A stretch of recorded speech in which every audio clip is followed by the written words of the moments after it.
अस्सलाम वालेकुम। मैं हूं फैसल तारिड़। इस्लामाबाद में मौजूद हैं और इस्लामाबाद में बड़ी गैर मामूली सूरत हाल है।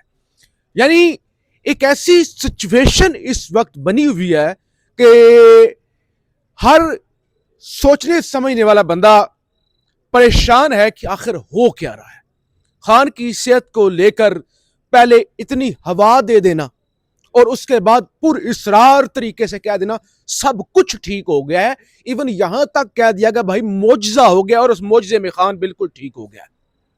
और किसी के पास भी पक्की खबर तो है नहीं, क्योंकि डायरेक्ट ना कोई खान से मिला है और ना ही किसी को इतना तजर्बा है कि वो मेडिकल बुनियादों पर इसको दुरुस्त कह सके या गलत कह सके। बहरहाल अगले 18 घंटे फैसला कुन क्यों है, क्यों अहम है, क्या ऐसा होने जा रहा है जिस पर सबकी नजरें लगी हुई हैं। एक तो इस हवाले से हमने बात करनी है। फिर अहम तरीन चीज है अली अमीन गंडापुर और गंडापुर के बयानात। एक चीज जरूर कहना चाहूंगा कि अली अमीन गंडापुर बेसिकली आए ही सुहेल अफरीदी का तमाशा बनाने के लिए थे। और जाहिर है एक शख्स जिसको उतार दिया गया हो, हटा दिया गया हो, वो अचानक 4 एक महीने गायब रहे, फिर वो अपने जो यानी फ्रीक कह ले या मुखालफ की कमजोरी या मुश्किल वक्त दे के उसको चढ़ाने के लिए मैदान में आए, तो फिर जाहिर है सियासत तो इसी को कहते हैं और लोग मौकों से फायदा उठाते हैं। नौजवान सहाफी जीशान नूर मेरे साथ हैं। ये आज पूरा दिन केपी हाउस में थे। वहां पर इन्होंने क्या देखा, सुहेल अफरीदी कितने परेशान थे, कितने बेबस थे। और ये वो बात है जो हम पिछले एक हफ्ते से करते हुए आ रहे हैं, ऐसी नहीं कोई नई बात है। सबसे पहले हमने ही कहा था कि सुहेल अफरीदी कंफ्यूज है। सुहेल अफरीदी के बारे में बोलना शुरू किया था, लिखना शुरू किया था, कंफ्यूज है और शायद ट्रैप हो रहे हैं। जाहिर है कुछ लोग उस वक्त बातें नहीं समझ सकते, कुछ तनकीद करते हैं, लेकिन अब वो चीजें सही साबित हो रही। पहले सबसे पहले जरा ये बताएं अगले 18 घंटे क्यों अहम है, क्यों उस पर नजरें लगी हुई हैं। फिर सुहेल अफरीदी आपने क्या देखा, ये शेर अफजल मरवत के हवाले से। फिर जरा आखिर में मैं बात करूंगा ये गंडापुर ने क्या कहा है और क्या वो चाहते हैं और क्या यानी किस तरह मामला जा रहे हैं। जी देखें फैसल साहब, पहला तो ये है कि इमरान खान साहब की सेहत को लेके मामलात जितनी हिजान की कैफियत बरपा थी, हाँ, अचानक से ऐसा महसूस होता है कि कुछ चुटकी ऐसा हुआ हाँ, और मामला सीधे हो गए। यस, अब अगले 18 घंटे के अंदर अहम ये होने जा रहा है कि कल दोपहर 3:30 बजे इमरान खान साहब की तीनों बहनें, सियासी रहनुमा कोई नहीं, छुट्टी, तीनों बहनें जो हैं वो जो बनी गाला के अंदर इमरान खान साहब की रहायश गाह है, हाँ, वहां पर वो अहम प्रेस कॉन्फ्रेंस करने जा रही है। अब उसके अंदर डिपेंड करता है कि वो क्या बात करती हैं। क्योंकि आज तमाम सियासतदानों ने पीटीआई के उनको लताड़ा है। ये कहा, ऐसी खबरें चली कि शायद इमरान खान के इस सारे हाल के पीछे, इस बुरे हाल के पीछे अलीमा खान है, ये तासुर दिया गया। तो कल इमरान खान साहब की तीनों बहनें जो हैं अपने भाई के लिए एक प्रेस कॉन्फ्रेंस करने जा रही हैं और वो प्रेस कॉन्फ्रेंस तय करेगी कि आगे क्या होना है। ठीक है, किसी और ने तय नहीं करना। अब ये बुजुर्गों के हाथ से, नौजवानों के हाथ से, क्यादत की बात कर रहा हूं, बात निकल चुकी है। अब बहनें डिसाइड करेंगी कि आगे क्या होना है। एक तो वो प्रेस कॉन्फ्रेंस नाजरीन बड़ी अहम है और उस प्रेस कॉन्फ्रेंस के बाद फिर पता चलेगा कि आगे क्या होना है। दूसरा, आज मैं खैबर पख्तूनख्वा हाउस गया, आप भी मेरे साथ वजाहत कर देना, क्योंकि ये मैंने ट्विटर पर भी लिखा है, लोग भी और भी लिख रहे हैं कि अलीमा खान ने मौका जाया करवा दिया। रिहाई वाला कुछ चीजें चल रही थी और अब वो पसे पर्दा चली गई हैं, तो इसलिए भी हाँ उसमें देखे ना क्या रवैया। फैसल साहब, देखिए उसमें ये है कि अलीमा खान कोई सियासतदान तो नहीं है, हाँ, लेकिन जो सियासतदान थे, जो इमरान खान के दोस्त थे, दरीना साथी थे, उसके नाम के ऊपर वोट लेके पार्लियामेंट के अंदर गए थे, वो जब इतने योग्य नहीं थे, हाँ, तो इमरान खान ने फैसला किया कि महमूद खान अचकजई अपोजिशन लीडर होंगे कौमी असम्बली के अंदर, हाँ, अल्लामा राजा नासिर अब्बास जो हैं वो अपोजिशन लीडर होंगे सेनेट के अंदर। हाँ, उन दोनों बुजुर्गों को, जो उम्र सीधा लोग हैं, उनको इतनी बड़ी जिम्मेदारी उनके कंधों के ऊपर डाल दी इमरान खान ने कि वो अपोजिशन लीडर भी बने और जो उनकी सियासत के फैसले हैं वो भी वो करेंगे। हाँ। तो इसका मतलब है कि जो मुयस्सर क्यादत थी पीटीआई की, उस वो फेल थी, वो नाकाम हो गई। ये भी बताए ना, 8 फरवरी के बाद इमरान खान की सियासत को जिद्दा ही बहनों ने रखा हुआ है, बिल्कुल नाम को जिंदा रखा हुआ है, जमात को जिंदा रखा हुआ है, पीटीआई तो कहीं नजर नहीं आती। हम फैसल साहब एक नहीं 1 लाख दफा ये बात कर चुके हैं और नाजरीन सुन चुके हैं आपके चैनल के ऊपर ना कि पीटीआई सिर्फ रह गई थी मंगल के दिन तक। हाँ। अडयाला के बाहर जो धरना होता था, एहतजाज होता था, वाटर कैनन, लाठियां, वो खवातीन तीनों अपने भाई के लिए रात को 2-2 बजे जीरो टेम्परेचर के अंदर, सर्दी के अंदर, सड़कों के ऊपर, पत्थरों के ऊपर, बजरी के ऊपर गिरती हमने देखी है, अपनी आंखों से देखी है हमने, आपने देखी है। गर्मी का टेम्परेचर, शदीद गर्मी के टेम्परेचर के अंदर नाज़रीन हमने उन्हें प्यासे बैठा देखा है फुटपाथ के ऊपर। और ये कोई प्रेपोगंडा नहीं है, हमारा कोई ताल्लुक नहीं है उस खानदान के साथ, हम साफी हैं। हम चूंकि अपनी आंखों से देखते रहे हैं, हमने डियाला कवर किया फैसल साहब, गर्मी में भी और सर्दी में भी। सो अब वो तय करेंगी कल कि चीजें किस तरफ जानी है। ये जो अचानक से मोजा हो गया, पहले इतनी बड़ी बात कर देना कि आंख जाया होगी, अब कह दिया कि जी इतनी जल्दी रिकवरी हुई है कि वो माशाल्लाह बिल्कुल 95% उनकी आंख ठीक हो गई है। सो एक तो नाज़रीन ये बड़ी अहम पेशरफ्त कल होने जा रही है, 3-3:30 बजे आपको तमाम तर चीजें हम ऑब्वियसली बताएंगे भी, दिखाएंगे भी, सुनाएंगे भी। दूसरा जो पहलू है फैसल साहब, आज आप भी हम इकट्ठे गए खैबर पख्तूनख्वा हाउस, आप किसी जरूरी काम से वहां से वापस आ गए, मैं वहां पे रुक गया। नाज़रीन पिछले 2 दिन मैंने और फैसल साहब ने, हमने वज़ीर आला साहब को करीब से नहीं देखा। उसकी वजह यह है कि आपको मालूम है कि जो धरने की जगह थी वो पूरी कॉर्डन ऑफ थी और पुलिस किसी को जाने ही नहीं दे रही थी। आज मुझे मौका मिला 2 दिन के बाद कि मैंने वज़ीर आला को इतना करीब से देखा जितना मेरे हम खड़े हुए हैं ना। अच्छा, जब वो बात कर रहे थे तकरीबन मैंने 5 से 7 मिनट उन्हें इतने करीब से देखा और मैंने उस वक्त रिकॉर्डिंग नहीं की, मैं सिर्फ उनकी बॉडी लैंग्वेज ऑब्जर्व करने की कोशिश कर रहा था, जो मेरी नाकस अकल है उसके मुताबिक कि यार क्या चल रहा है। मैंने उन्हें बहुत अनकंफर्टेबल, बहुत अनडिसाइडेड महसूस किया।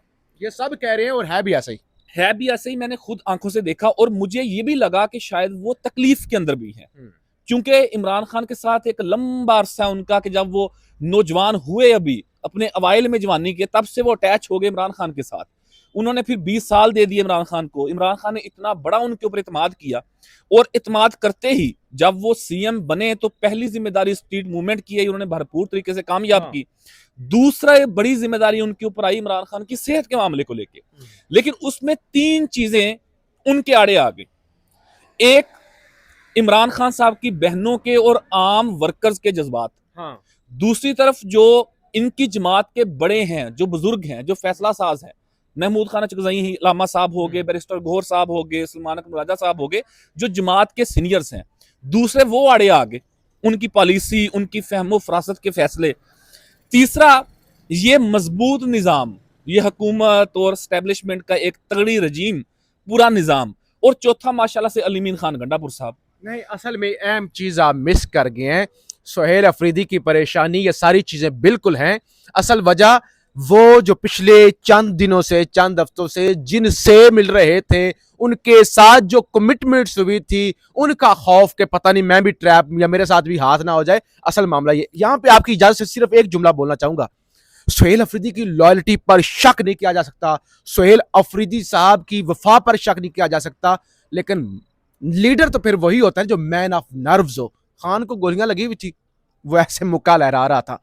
सुहेल अफरीदी साहब मैन ऑफ नर्व्स नहीं है, बिल्कुल ऐसे। अभी तक तो मैंने यही ऑब्जर्व किया, जो आपकी बात में सेकंड करूंगा, कि मैंने उन्हें इस तकलीफ से, इस इज़राब से, इस कर्ब से मुझे नहीं नजर आ रहा कि वो किस तरीके से निकलेंगे इस सारे मामले के अंदर से। एक भंवर के अंदर वो फंस गए हैं। जैसे वो अभी बसंत चूंकि गुजरा है, जैसे बंदा गुड्डी चढ़ाता है, फिर जब उसको पेचा लगता है तो बंदा वापस डोर खींचता है ना, तो गुंजल पड़ जाती है। वो गुंजल बेवफा नहीं है, खान के साथ गद्दारी नहीं कर रहे, बेवफाई वाली बात नहीं है, लेकिन वो गुंजल जो एक पड़ गई है ना, उसमें से शायद पहली बड़ा उनके सर के ऊपर इम्तिहान आया और वो अभी तक तो निकलते हुए उसमें से दिखाई नहीं दे रहे। लेकिन चूंकि इमरान खान साहब की बहनों का उनके ऊपर पूरा एतमाद है, वर्कर्स का उनके ऊपर पूरा एतमाद है, इमरान खान साहब का उनके ऊपर पूरा एतमाद है, उनका अंदर से जो इमरान खान के साथ लॉयल्टी है वो वाज़े है, तो शायद कोई बेहतर रास्ता जो है वो बन पाए। लेकिन वो इसराब के अंदर तो जरूर हैं, अनडिसाइडेड हैं, अनकंफर्टेबल हैं, कोई फैसला करने की पोजीशन में नहीं है। आज भी जब उन्होंने बात की तो उन्होंने यही कहा कि मैं, चूंकि फैसला पार्लिमानी पार्टी का भी इजलास का यही लामिया आया कि जी मैं फैसला करने की पोजीशन में नहीं हूँ, क्योंकि इख्तियारात चीज भी है कि उनके मशीन भी तो लोंडे लपाड़े ही है ना। देखें, जो नाज़रीन ऑनेस्टली स्पीकिंग, हमेशा जब बंदा किसी मुश्किल के अंदर फैसल साहब आता है ना, तो बड़े ही काम आते हैं। मुशावरत के हवाले से उनसे बंदा पूछता है कि जी फंस गए हैं, हुण दसो किवें निकली है ना। फिर जिनका तजर्बा होता है, जिन्होंने जिंदगी के अंदर बड़े निशेबो फराज देखे होते हैं, वो आपको फिर मशवरा देते हैं हाँ। कि पुत्र जी यह कर लो, हम्म। फिर तुम बच सकते हो, तुम्हारी जान बख्शी हो सकती है। सो उनके जो करीबी, जो किचन कैबिनेट के नाज़रीन, जो 4-5-6 दोस्त होते हैं ना, वो कोई बहुत मेच्योर नहीं है, वर्कर जरूर हैं, हाँ। इमरान खान के लॉयल जरूर हैं, हाँ। लेकिन वो उतने तजर्बाकार या फहमो फरासत के मालिक नहीं है। तो हाँ। ये भी उनके लिए एक मुश्किल पेश आ रही है कि उनके करीब कोई एक्सपीरियंस्ड आदमी नहीं है। फिर एक अहम जो है वो ये है कि अली मीर खान गंडापुर साहब ने जो आज सारा फरमाया, जो उन्होंने तारीफों के पुल बांध दिए मोहसिन नकवी साहब के, फील्ड मार्शल साहब के, और जिस तरीके से उन्होंने टेक ओवर किया इस धरने को, हाँ। इस इस्लामाबाद वाले मामले को, उसके ऊपर आप तफसील से बताइएगा। मुख्तसर तफसील के साथ वीडियो लंबा हो रहा है, लेकिन एक बात है कि ये भी बड़ी मुश्किल, एक बड़ी उनके ऊपर आन पड़ी है कि अली मीन गंडापुर साहब ने पहले दिन से डेरे जमा लिए हैं और इस वक्त वो लाइमलाइट के अंदर हैं, तमाम टीवी चैनल्स के ऊपर वो चल रहे हैं, हर वक्त वहां पे बैठे होते हैं, कारकुनान के लिए खाने का भी इंतजाम हो रहा है। अब 24 घंटे सो ही नहीं रहे, वो बैठे ही उस धरने के अंदर हैं। 5 लोग हैं तो अली मीन खान गंडापुर वहां पे मौजूद हैं, 50 हैं तो वहां पे मौजूद हैं। तो ये भी एक बड़ी मुश्किल जो है, वो कहते हैं ना, 2 रेस के घोड़े जब मैदान के अंदर आते हैं तो फिर वहां पे मुश्किल ज्यादा हो जाती है दोनों को जीतने के हवाले से ना। तो ये भी एक मुश्किल है। बाकी आप जरा तफसील मुख्तसर नाज़रीन के सामने रखें जो आज उन्होंने। वैसे तो आपने चीजें बता दी और आपका एक जुमला कि उन्होंने टेक कवर किया, तो वही काफी। और वीडियो के शुरू में मैंने कहा कि कमजोर देखकर तो अली अमीन गंडापुर वो आए थे, तमाशा लगाने आए थे, सच्ची बात यही है। और उन्होंने वो तमाशा लगाने में कामयाब क्यों हुए? सवाल ये है कि सुहेल अफरीदी कमजोर साबित हुए। ये मीडिया पे, ये नदीम मलिक साहब के प्रोग्राम में या बाकी प्रोग्रामों में सुहेल अफरीदी साहब को होना चाहिए था, गंडापुर को नहीं होना चाहिए था। लेकिन धक्के से तो नहीं कह सकते कि आप हूं या आप ना हूं, ये तो मौका दिया जाता है ना, किसी को अच्छा लगे या बुरा लगे। बहरहाल मोहसिन नकवी के हवाले से उन्होंने बात की कि खान की रिहाई के लिए उन्होंने बड़ी कोशिश की, फील्ड मार्शल के साथ वो जिस तरीके से उन्होंने बात की, ऐसे कोई भी बात नहीं कर सकता। फिर उन्होंने बताया कि अक्टूबर के अंदर हमारी डील फाइनल हो गई थी और लोग जो कह खान को जाके बताते थे कि तुम नवाज शरीफ बन जाओगे, लोग तुम्हारे साथ हैं, करोड़ों लोग साथ खड़े हुए हैं, इनकलाब आ जाएगा। और फिर खान ने जो है वो फाइनल कॉल दे दी और वो कहते हैं कि जब हम आखिर में रह गए तो 15 बंदे भी मेरे साथ नहीं थे, ये गंडापुर ने कहा। और ये बात ठीक है, किसी हद तक ठीक है। खान को जाके ऐसा ही बताया जाता है, खान साहब फटे चुक देंगे, खान साहब करोड़ों लोग इंतजार कर रहे हैं। सच ये है, करोड़ों लोग वोट देते हैं, बाहर नहीं निकलते, ये सच्ची बात है। अगर लोगों ने निकलना होता तो इससे बड़ा मौका कि एक लीडर जिंदगी और मौत कश्मकश में आंख तशवीश ना खबरें, लेकिन लोग नहीं निकले। तो उनका खान को बताया जाता है भाई आप ऐसा करोगे तो सियासत खत्म हो जाएगी और लोग आपके पीछे खड़े हुए। तो उन्होंने कहा ये चीज थी। और फिर उन्होंने कहा कि अक्टूबर के अंदर वो सारा कुछ फाइनल हो चुका था, मुझे हटवा दिया गया, अलीमा खान ने हमेशा मेरी बुराई की। यानी उन्होंने मुख्तसर ये कि एक तो उन्होंने बताने की कोशिश की कि मैं भी वही कर रहा था जो अभी सुहेल अफरीदी कर रहा है, इंगेजमेंट वगैरह जो। दूसरे नंबर पर उन्होंने कहा अलीमा खान सारा उन्होंने वो आके और यही काम शेर अफजल मरवत भी कर रहे हैं। और आज शेर अफजल मरवत आए भी और उन्होंने तमाशा लगाया, सुहेल अफरीदी साहब उठकर चले गए। उसके बाद मरवत साहब ने कहा मैं तो अपने जिगर, अपने यार गंडापुर से मिलने गया था, मैं थोड़े किसी से हमदर्दी करने के लिए गया था या किसी के धरने के अंदर हिस्सा लेने गया था। बहरहाल ये एक लंबा तमाशा है, इस पर जितनी बात करेंगे फिर वीलॉग लंबा होता जाएगा, चीज़ें बहुत सारी हैं, आपको अगले वीलॉग्स के अंदर बताते रहेंगे, फीडबैक जरूर दीजिएगा। और कल का दिन बड़ा फैसला कुन होने जा रहा है, खान के हवाले से नहीं कि अब ये क्या किस तरफ मामला जाएगा, उस सवाल से फैसला कुन होने जा रहा है। रास्ता क्या है जी। पाकिस्तान जिंदाबाद।